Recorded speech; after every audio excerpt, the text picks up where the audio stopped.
Hey guys, a couple weeks ago when I posted a video playing Black Ops, I said that I'd bring in knife videos, so that's what I'm doing right now.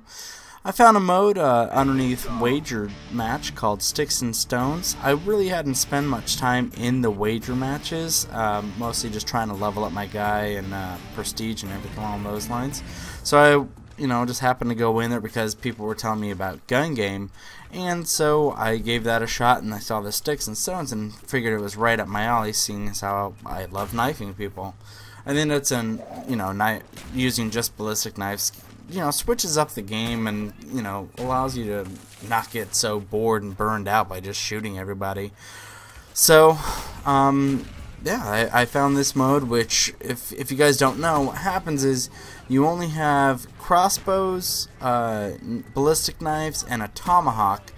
And if you tomahawk somebody, all of the points that you've accumulated to that time are pretty much taken away. It's a humiliation, and you have, you're pretty much taken back down to zero, and you have nothing. So, aside from your weapons to get you back up.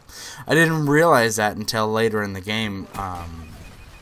I get tomahawked a little bit later, and unfortunately it's pretty much close to the end of the match, so I get taken to last place, and I think I only come in 4th or 5th or something along those lines, which sucks because the total score at the end is 43-9, and I think the next person next to me has 12 kills, so it just is an interesting element to the game, which I will take in consideration from this point forward. As you can see, I haven't tagged anybody with a tomahawk, so I didn't even realize what it was doing. I just thought that it was, another way to kill somebody. So, but I'm happy that I get to bring you these videos. I have a website called badenoughdudes.com.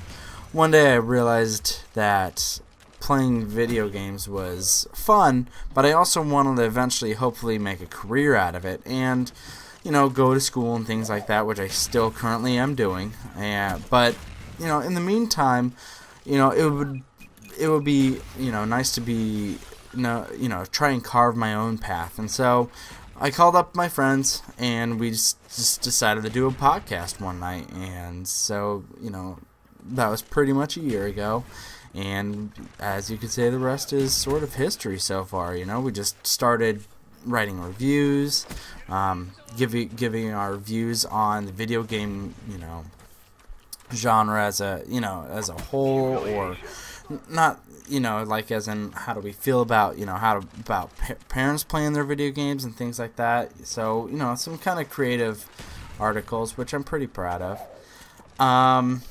And so we called up our buddy, one of the guys on the website, Shane, and luckily he's pretty good at making web pages, and so we handed that off to him, and so it was really just a nice collaboration of a whole bunch of people coming together. So yeah, here I am. A couple of times I go back and forth in a knife fight, which is really interesting. Obviously, when playing team deathmatch, you don't really have that happen too terribly much. But the reason that I brought up my website is, one thing that I notice, especially in my job, I work tech support, is that a lot of people grow complacent where they are and just tend to sit there. And I think that's a really bad thing. I noticed that I was doing it, and so that's why I started my website, or one of the reasons that I did, and because I don't want to be that kind of guy who sits there, gets a paycheck, and then just spends it and, rinse and repeat. I want to actually try and make some sort of a difference and not be stuck doing a job that, per se isn't going to be what makes me happy. Granted, some of those people may be happy, but, to each their own. I mean, somebody may just absolutely love being in tech support, but the people that I work with really don't. So, so that would be my suggestion to you guys. If you can find a way to turn your passion into a career, do it. Don't grow complacent working, some crap job that's just getting you paycheck to paycheck. Spend that paycheck on something that you're passionate about, and hopefully you can get, you can make money doing that. And so, You know, that's what I did. I'm not, my website isn't a profit, yet, but it certainly gives me a reason to wake up in the morning. Oh, there it is that I got tagged. And really, that's what I would suggest. Just don't give up on your dreams. Our ideas quickly get pushed to the side when we have smaller stuff stack up and push our main priorities to the side. So thanks for watching the video. Comment, subscribe, and be sure to visit the website badenoughdudes.com. Thank you very much.